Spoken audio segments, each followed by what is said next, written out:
అందరికీ నమస్తే అండి. యాక్చువల్లీ ఇది మన సబ్జెక్ట్ కాదు. అంటే మనం రెగ్యులర్‌గా పొలిటికల్ వీడియోసే చేస్తాము. కాకపోతే ఒక ఇంపార్టెంట్ ఇష్యూ. ఇప్పుడు వేణు గారు అని ఉన్నారు. ఆయన అందరూ వేణు స్వామి అంటారు. మేబీ ఎలా స్వామి అనేది నాకు తెలియదులే. మేబీ స్వామి అనుకుంటే అనుకోనిలే. సో ఆయన సోషల్ మీడియాలో బాగా ఫేమస్ వేణు స్వామి అని. సో ఆయన ఈ మధ్య నిన్నగాక మొన్న అనుకుంటా కదా, నాగ చైతన్య అండ్ శోభితా ధూళిపాల వాళ్ళది ఎంగేజ్మెంట్ జరిగితే ఇమీడియట్గా ఆయన వాళ్ళిద్దరూ విడిపోతారు అని ఒక వీడియోలో ఒక ఇంటర్వ్యూలో ఎక్కడో చెప్పినట్టున్నాడు. సో ఇక్కడ అంటే సోషల్ మీడియా దురద ఎక్కువైపోతుంది జనాలకి. చూస్తున్నంతకాలం అటువంటి వాళ్ళు చేస్తూనే ఉంటారు, ఏదో ఒకటి చెప్తూనే ఉంటారు.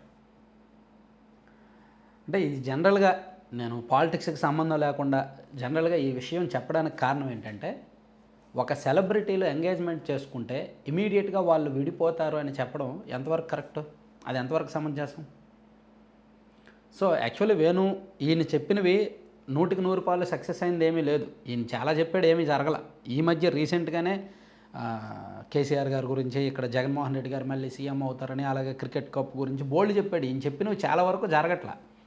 అయినా సరే ఈయనకి సోషల్ మీడియాలో ఎంతో కొంత ట్రెండింగ్ ఉంటుంది కాబట్టి, ఇప్పుడు ప్రతి ఒక్కరికి అనుకూలంగా ఎంత ఉంటారో వ్యతిరేకంగా కూడా అంతే ఉంటారు కాబట్టి ఈయన చూసేవాళ్ళు అంటే కొంతమంది యూట్యూబర్సో లేదంటే సోషల్ మీడియా వాళ్ళు ఇటువంటి వాళ్ళు ఇంటర్వ్యూస్ చేస్తారు. ఎందుకంటే వీళ్ళు కాంట్రవర్సీస్ మాట్లాడతారు. వీళ్ళు మాట్లాడే కాంట్రవర్సీల వలన వీళ్ళకి ఫేమ్ వస్తుంది. ఎదర్ గుడ్ ఆర్ బ్యాడ్ ఏదో ఒకటి వీళ్ళకి వస్తుంది. ఆ ఛానల్కి కూడా వ్యూస్ వస్తాయి. సో వీళ్ళు కలిసి ఇటువంటి కాంట్రవర్సీస్ క్రియేట్ చేస్తారు.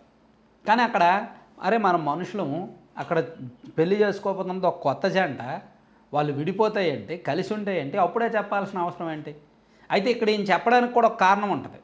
ఈయన అలా చెప్పడం వలన వాళ్ళు భయపడిపోయి అమ్మో మేము విడిపోతామా, ఎందుకు విడిపోతాము, ఏంటి, ఏమన్నా లోపాలు ఉన్నాయా, జాతకాల్లో దోషాలు ఉన్నాయా, అర్జెంటుగా స్వామి గారిని అడగాలి, పూజలు చేయించుకోవాలని చెప్పి ఏవో సమర్పించుకుంటారు కదా, పూజలు చేస్తారు. అంటే ఈయనకు బేరం కావాలి, బిజినెస్ కావాలి.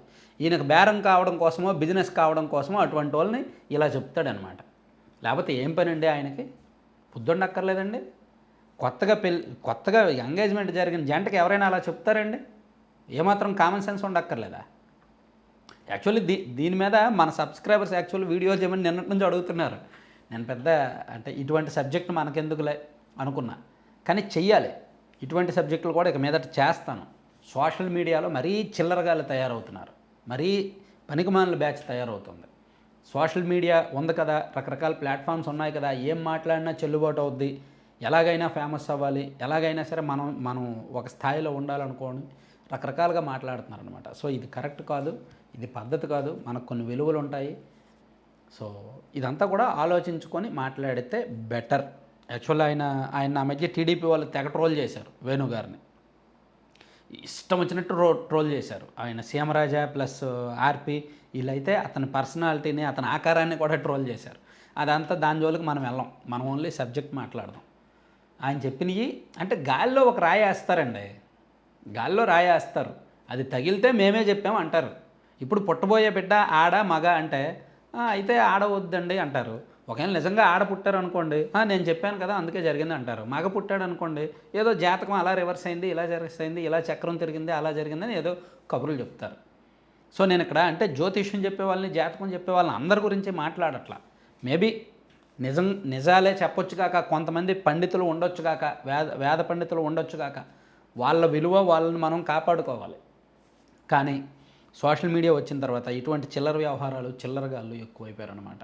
సో నేను ఈయన గురించే మాట్లాడట్లా, చాలామంది గురించి మాట్లాడుతున్నా. చాలామంది ఇప్పుడు వేణు గారు బాగా సోషల్ మీడియాలో ఫేమస్ అయిన తర్వాత ఆయన చూసి ఇంకా కొంతమంది తయారయ్యారు, చిల్లరగాళ్ళు, కొత్త వాళ్ళు చాలామంది తయారయ్యారు. ఈ కల్చరే మంచిది కాదు, అసలు ఈ కల్చరే వర్స్ట్ కల్చర్. సో ఇమీడియట్గా యాక్చువల్లీ నాగ చైతన్య కానీ లేదంటే ఆ దంపతులు ఎవరైనా సరే ఈయన మీద డెఫమేషన్ కూడా వేయచ్చు, లేదా ఇతని మీద కేసు అయినా పెట్టవచ్చు, క్రిమినల్ యాక్షన్ అయినా తీసుకోవచ్చు. కేవలం వాళ్ళని మానసిక ఆందోళనకు గురి చేయడానికో, లేదంటే వాళ్ళు వచ్చి ఈయన దగ్గరకు వచ్చి స్వామి మమ్మల్ని కాపాడండి, మేము మళ్ళీ విడిపోకుండా ఉండాలంటే ఏం చేయాలో చెప్పండి బాబు అని అడగడానికో, ఈయన బిజినెస్ పెంచుకోవడానికో అలా చెప్తాడంతే. అన్ని విషయాలు ఈయనకి ఎందుకు? ఈయన మొన్న ఎలక్షన్ రిజల్ట్ వచ్చాక నేను మళ్ళీ సినిమాల గురించి, క్రికెట్ గురించి, పాలిటిక్స్ గురించి నేను చెప్పను, సెలబ్రిటీల గురించి నేను చెప్పను అన్నాడు ఈయన. మళ్ళీ ఎందుకు అలా చెప్తున్నాడు ఈయన? సో అది కరెక్ట్ కాదు. సో చూసే వాళ్ళకైనా ఉండాలండి. ఇప్పుడు చెప్పే వాళ్ళకి సిగ్గు లజ్జ ఉండదు, అన్నీ వదిలేస్తారు. చూసే వాళ్ళకి మనకైనా ఉండాలి కదా. కింద ఇష్టం వచ్చినట్టు తిట్టాలి. కోర్స్ తిట్టినా పట్టించుకోరు కొంతమంది. అంటే కామెంట్స్ చూడరు, వాళ్ళకు వచ్చే కామెంట్స్ చూడరు, వాళ్ళని జనాలు ఎంతగా తిట్టుకుంటున్నారో చూడరు. ఏదో వాళ్ళకు వాళ్ళే పండితులుగా ఇదిలాగా ఫీల్ అవుతారనమాట. సో అది ఎంతవరకు కరెక్ట్ ఏంటనేది ఎవరికి వాళ్ళు ఆలోచించుకోవాలి. Thank you.